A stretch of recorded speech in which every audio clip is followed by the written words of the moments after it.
Hello everyone and welcome to another in the microteach series from The Winning Mindset. To all my subscribers and everybody who supports me, thank you very much indeed. You do keep me going. I'm somewhat from my target after the demonetization on YouTube.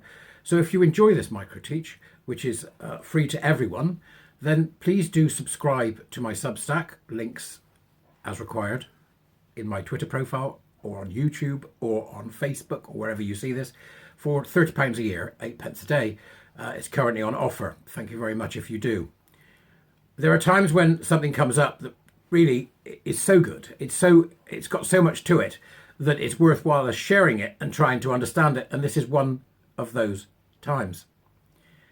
James Lindsay, who some of you may know as the author of Cynical Theories, along with Helen Pluckrose, and a major player in this game who has spoken at the European Parliament and spoken well about this particular phenomena.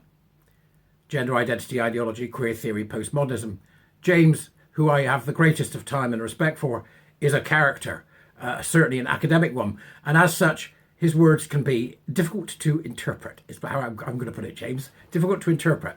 So sometimes what he's saying is beyond some of us.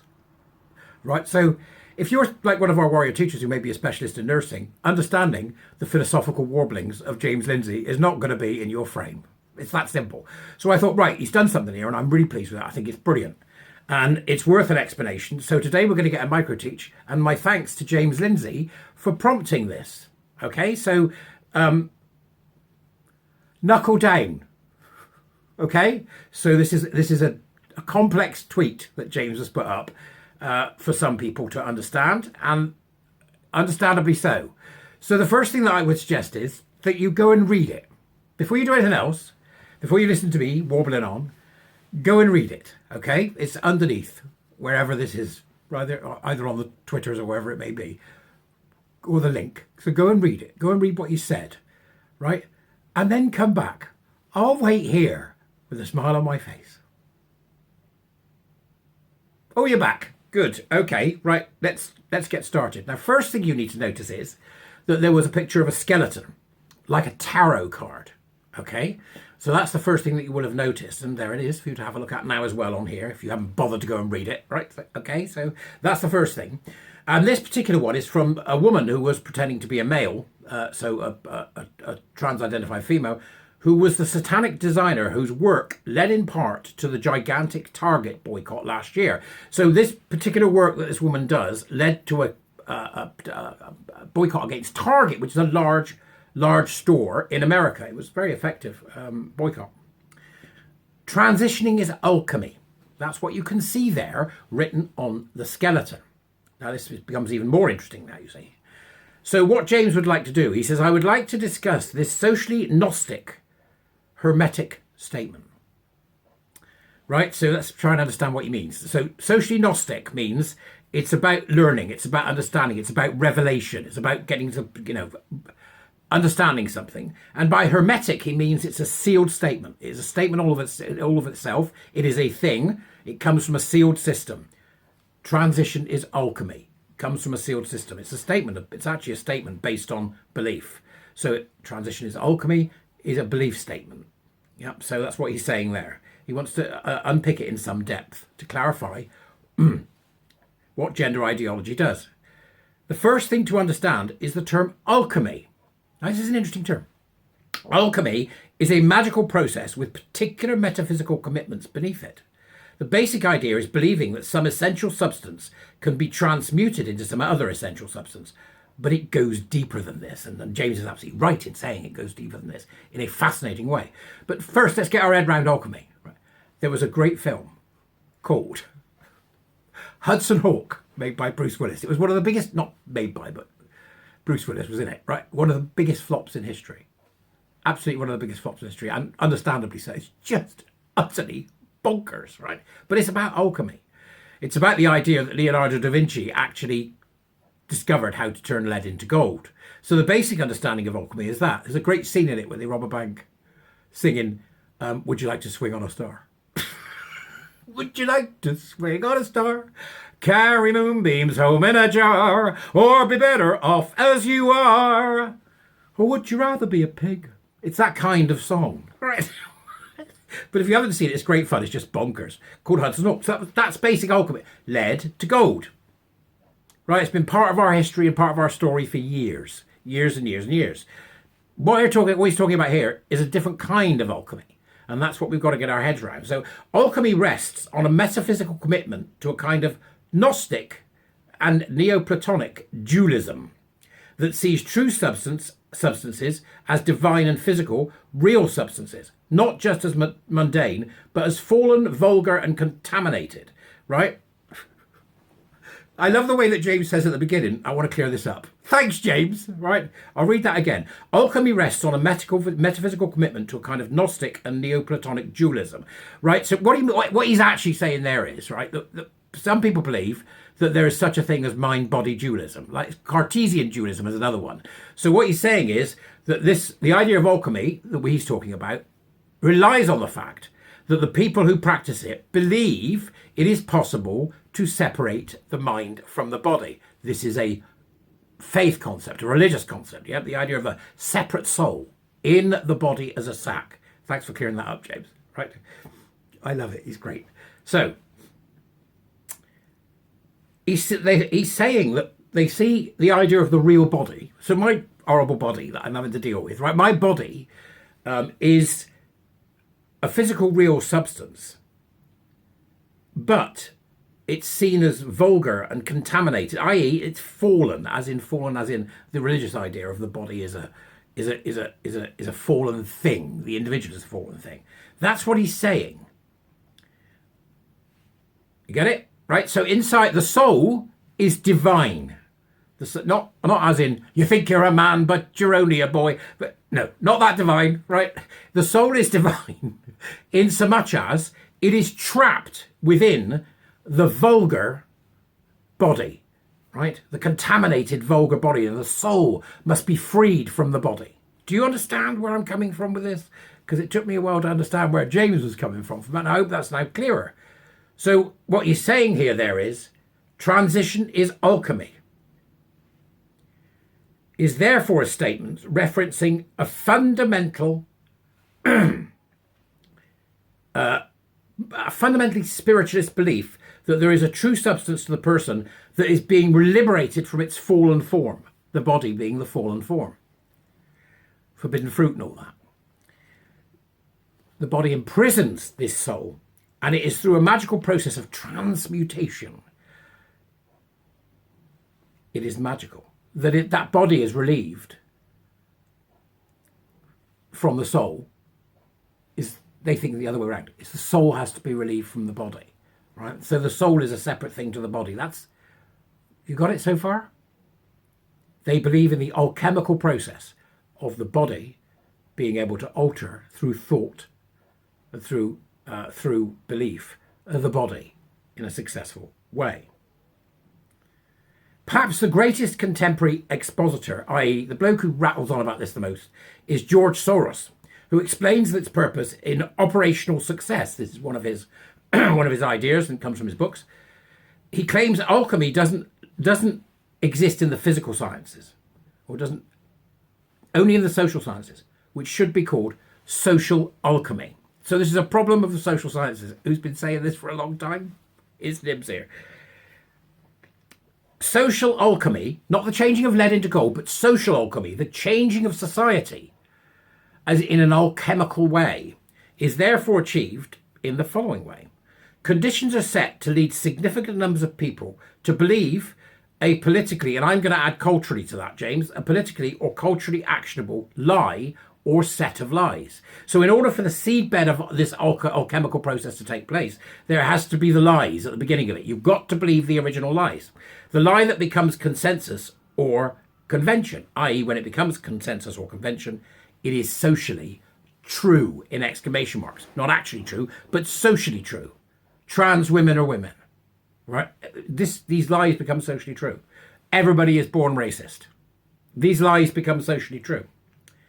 You will notice, of course, says James, James, honest to God, that this is the same method and purpose of propaganda as infamously explained by Joseph Goebbels, who, by the way, was a follower of Bernays, who was the godfather of propaganda and advertising. Warrior teachers will know this. The idea is that a lie repeated often enough gets treated as true. This process has been called social reification or legitimation by parology. Parology. There's a word, see? Parology. Okay? This point from Soros is incredibly important to understand the phenomena of gender transition and transgender, thus bearing on all of gender ideology, which is a shorthand for a critical constructivist ideology of gender. Now, what he means by that is, it's the concept that everything is socially constructed, and that a critical constructivist view doesn't mean critical as in critical thinking, it means critical as in tear it to shreds like you would a well-cooked shoulder of lamb. Get it? If not, go back. Sorry. This idea of the alchemical in the body, the alchemical change of the body, the ability to get the body changed to what the soul wants it to be, this kind of belief system that James is talking about here. We've seen this in film. We've seen it in film. It's been covered before by quite a few people, right? But not least of all, the great master of horror, David Cronenberg, who gives us body horror that is very much about the thoughts changing the body. I think probably the greatest example of that is Videodrome, in which, I can't tell you because it gives it all away. But Videodrome is all about long live the new flesh. It's this idea of the mind being influenced to create a change in the body, but also the same thing that he did with one of his first films, made in Canada in the early 70s, Shivers, in which somebody constructs a little slug-like creature that turns everybody into sexy monsters that just go around playing with each other. And that was about what was happening in the 70s, about in the middle of the sort of sexual revolution, do what you want, to who you want, all sorts went on in the 70s. And Cronenberg was just reflecting that back through his film Shivers. He was always a fan of the body horror. Or The Revelations of the Brood, again by Cronenberg. At the end, these little horrible creatures that run around killing everybody, where there's a woman who has manifested her fury and her anger externally. This idea of changing the body to fit with the mind. Fascinating stuff, really, folks. Fascinating. Absolutely fascinating. So what Soros is saying, what James is saying about Soros, is that he identifies it as a social process.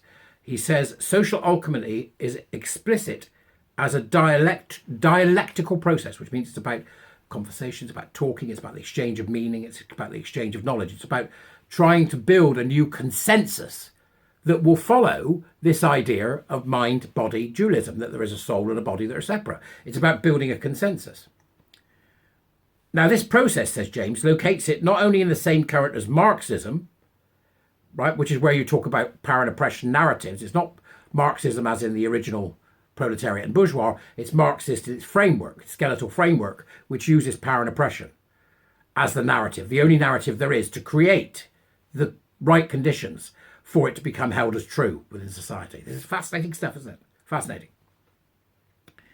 But it is also in Hermeticism, which is a Gnostic occult belief, right? So Hermeticism is, again, a sealed idea. It is you can't get out of it ideologically. It's a sealed idea, hermetic, to be sealed. So this idea, you have to believe the whole thing, you can't believe part of it, which is why the reactions against people that go, hang on a minute, this isn't right, I'm not bothering, from those who are still in the cult is utterly, it's beyond compare nasty. That's why they go for them like nobody's business. Warrior teachers, again, will know this, particularly ones in the advanced stages. Now, so, Gnostic occult belief. So it's a belief in this idea of a mind-body separation. A good lay definition for dialectical would be, and this is James explaining dialectical, would be blending truth and lies for operational purposes. Well, that's propaganda. Blending truth and lies for operational purposes, i.e. to achieve an end. Or that reminds me of JFK. When who was it who played the little guy? It wasn't Danny DeVito. What was his name? Great actor. Joe Pesci. Right? Joe Pesci is the guy who's trying to tell the truth, and he gets himself in such a state and he starts screaming, it's a riddle with an enigma, and about how it's all wrapped up in these lies. It's partially lies, partially truth. We're also back then, if you want to look at it from a religious point of view, you can go back to The Exorcist, can't you? It will mix lies with the truth, Damien.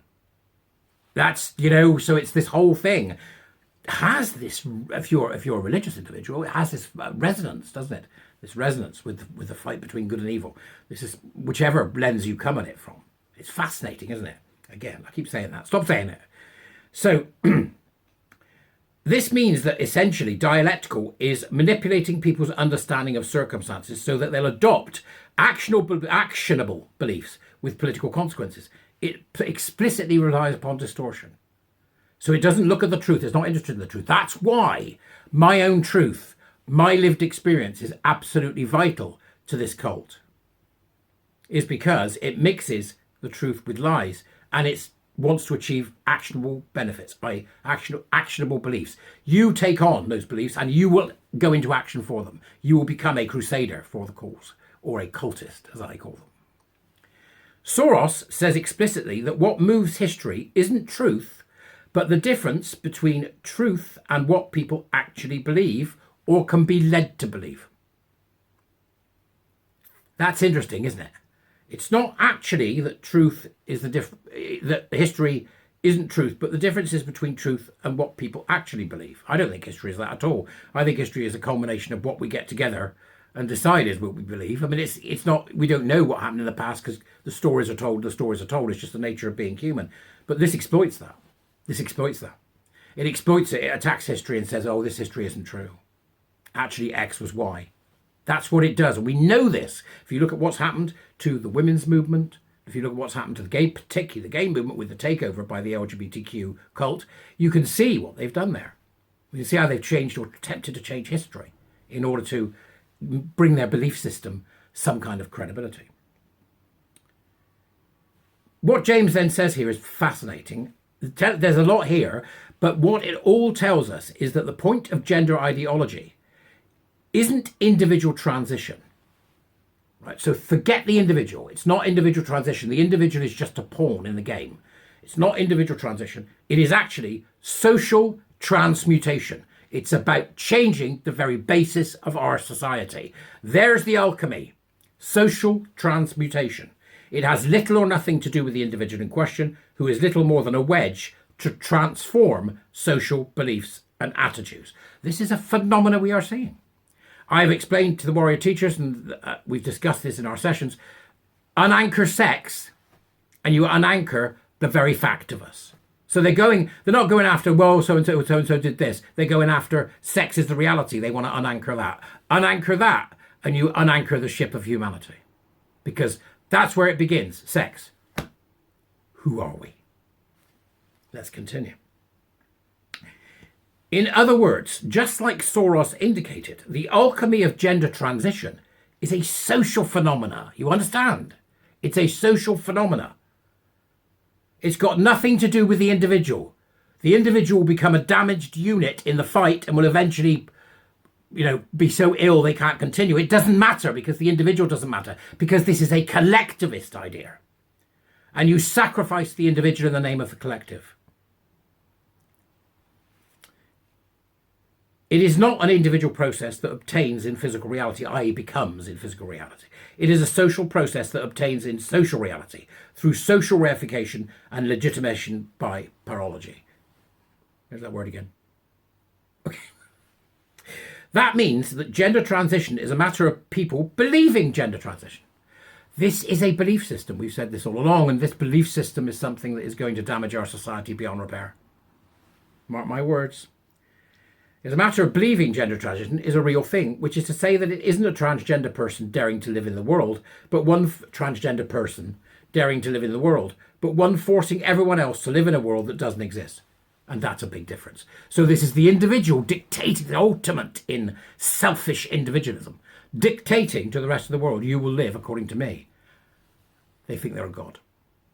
They think they have godlike powers. This has got belief written all over it, hasn't it? Cult-like belief written all over it. What's fascinating is, if you think about what I mentioned earlier, about the body horror of David Cronenberg, or for that matter, Brian Yuzna, in society in which the middle classes, the upper classes, fed sexually and literally, cannibalistically, on the lower classes in order to change their bodies, to make their bodies what their souls wanted them to be, these sexual lumps of flesh, extraordinary stuff, Society, there by Brian Yuzna.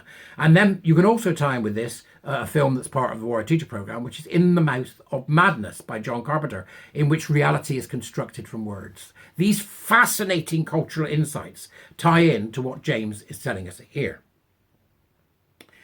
The foundational literature in queer theory, and he's then put in brackets Foucauldian. What he's saying there is the work of Michel Foucault, who was the progenitor of queer theory. He began queer theory, which then got picked up by others, as you'll see.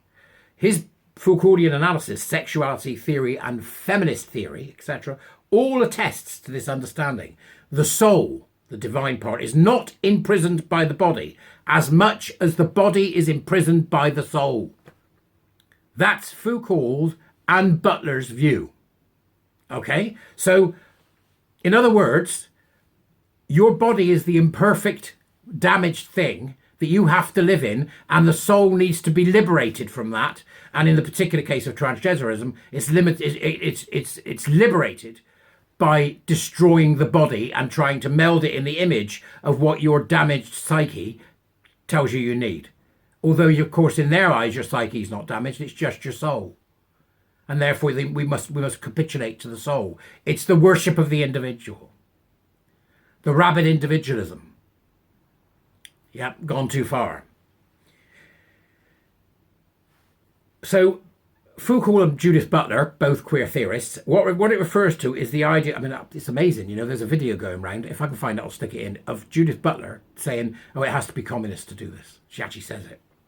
Right, which is why the interdependency that we need to understand to fight COVID is also the interdependency we need to understand to fight climate destruction. I agree. And so we need I would call it a communist ontology, but quite frankly. It's a solidarity that's thicker than any conception of personal I think we liberty. need a radical social ontology. We need to rethink selfhood, its boundaries, its openings, to have a completely different ethics and a politics of care.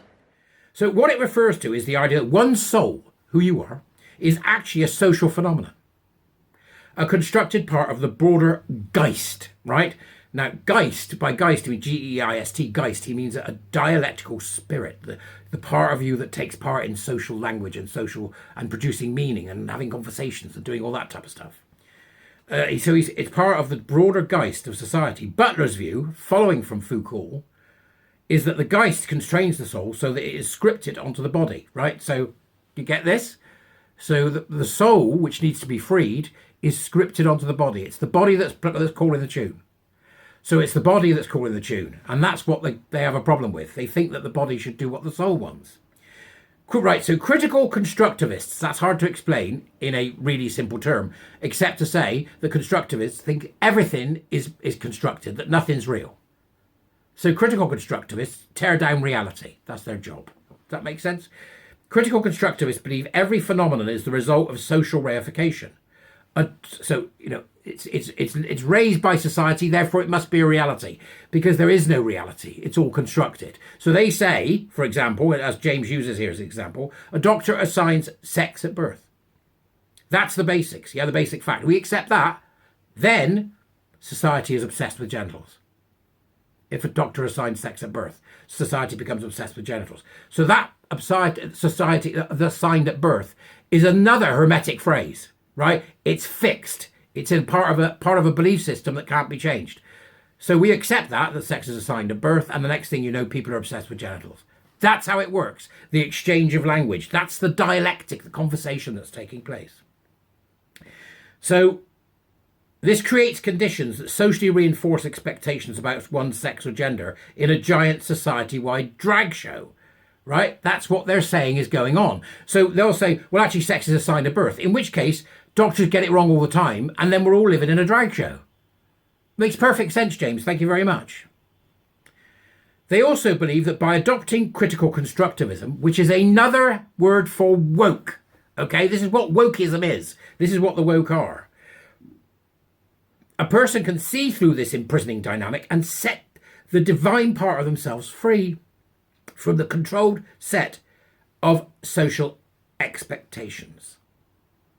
And then he's done some bits I'm not going to include. It's only 5 words, but it's just, all right, I'll put it in. Demiurge and his archons, which is a mythical story, which is worth looking at. It's a Gnostic cult. It is a cult, says James. It is a cult. Yep, it's a cult. The point isn't to see through it, i.e. to understand society, though it is to transmute society back again to the alchemy. Transition is alchemy. It is to transmute society, as in to change it. The point is to use gender transition to force society to accept and socially reify the critical constructivist ideology of gender under gender transition. So in other words, they use gender transition and the concept of gender identity ideology in order to allow them to bring in a system in which we all take part that is about lying about the truth, that is about pretending that everything is constructed, and therefore in doing so they can bring on their utopia. That's the alchemy. That's the alchemy, the social alchemy, the change of society to aim towards this constant deconstruction, the constant tearing down of things and trying to make them perfect in attainment of a utopia that will never be reached. This is pure communism. Ideology is pure communist thinking, socialist thinking. The utopia that will never be there. That's the alchemy, and James restates here, it happens socially. Again, your participation is required. If you are doing anything that the cult wants you to do, you are participating. Pronouns, calling men women. I'm just doing it to be kind. Allowing people to get away with their own truth. If you're doing any of that, then you are part of the problem. That's hard to get your head round, isn't it? Your participation, James says, is required. Their view is that since all reality is socially reified reality, now by socially reified they mean raised above, to reify something, to worship it, that everything, so their idea is that everything that they do is superior to everybody else. It's very, very superior. Scary stuff, isn't it? So, in order to understand why that matters, since their view is reality is socially reified reality, i.e. the reality is constructed socially by the people rather than the reality we try to find through science, for example, and STEM and understanding the world around us, they're saying, no, forget all that. Our reality is what reality you will accept. Their view is that since all reality is socially reified reality, raised above, they should seize the means of production of social reification to maximize spiritual liberation of imprisoned souls. So they seize, right? They seize learning. They seize education. They grasp everything they can in that sphere in order to realize and make superior, to reify their batty belief systems. That's what they do. So that's why they go after the kids. They seize the means of production of social reification, which is the education system. They take the education system and they indoctrinate the young into the belief system that everything is socially constructed and therefore the world needs to practice this alchemy rather than look at reality. It's great, isn't it? Good stuff, James. Transitioning is alchemy is deadly serious. Then, as visualized with the skeletal artwork at the top, it is also inherently totalitarian, requiring mass ideological remolding to create the social reification necessary for it to be socially real. So in other words, when they throw their toys out the pram because you won't play ball, they will get more and more totalitarian because the eventual aim is a totalitarian system. What was it Klaus Schwab said? You will own nothing and be happy about it. Now you can put this at the realms of conspiracy theories if you like, but Soros has written about this. Go and read it. We are seeing the attempt to reify a socially constructed world over the real one. And we know what happens next after that. Can anybody say war? This is the gender ideology cult religion,